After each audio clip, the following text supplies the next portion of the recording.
Ognuno nel cuore oggi sente che nessuna croce manca nel proprio cuore, ma altrettanto nel proprio cuore sente l'orgoglio dell'appartenenza. Lo abbiamo detto più volte, orgoglio dell'appartenenza che tra pochi minuti troverà la sua sintesi più bella nella resa dell'onore ai caduti, nella commemorazione ufficiale di questo raduno nazionale dei paracadutisti d'Italia.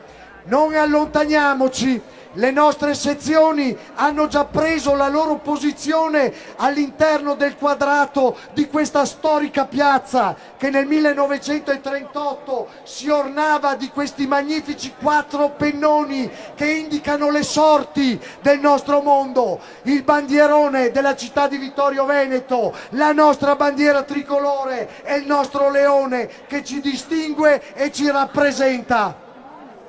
Bene sì, è un grande raduno, che tra pochi minuti vedrà l'ingresso delle compagnie d'onore della Brigata Folgore nella piazza di Vittorio Veneto, in questa piazza centrale che nel corso di questi mesi ha ospitato tanti raduni, tante specialità delle nostre forze armate. Ci siamo aperti, abbiamo offerto e proposto la nostra realtà e la nostra città. Abbiamo invitato tutti voi a visitare i 10 luoghi storici che rappresentano la memoria dell'anno dell'invasione e della Prima Guerra Mondiale qua in città.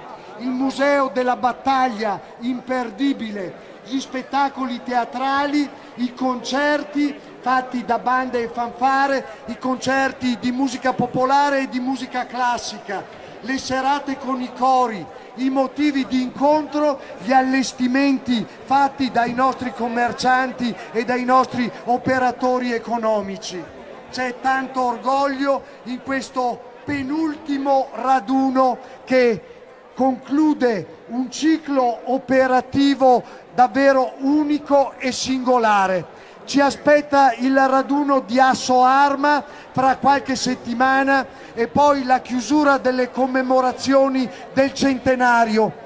Al vostro cuore, alla vostra intelligenza, saper partecipare ed invitare ancora tanti e tanti italiani che sentono forte l'orgoglio, sentono forte il senso di appartenenza, invitarli a salire nella città della vittoria, a salire a Vittorio Veneto, dove è vero, oggi giustamente a 100 anni di distanza scoppia la pace e proprio il 4 novembre attraverso l'inaugurazione di un percorso museale realizzato da opere e installazioni di artisti internazionali suggelleremo con il trionfo dell'arte e della pace la chiusura di questo memorabile 100° anniversario della fine della Prima Guerra Mondiale.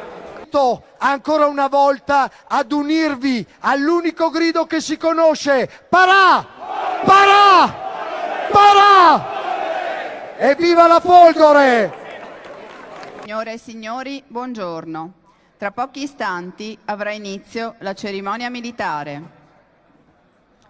Fa il suo ingresso nell'area della cerimonia la banda della Brigata Paracadutisti Folgore, seguita dalla compagnia d'onore composta da un plotone del 183° Reggimento Paracadutisti Folgore, un plotone dell'8° Reggimento Paracadutisti Folgore, un plotone del Centro Addestramento Paracadutisti Folgore.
Affluisce nell'area della cerimonia il medagliere dell'Associazione Nazionale Paracadutisti d'Italia, seguito dai medaglieri e dai labari delle associazioni combattentistiche d'Arma.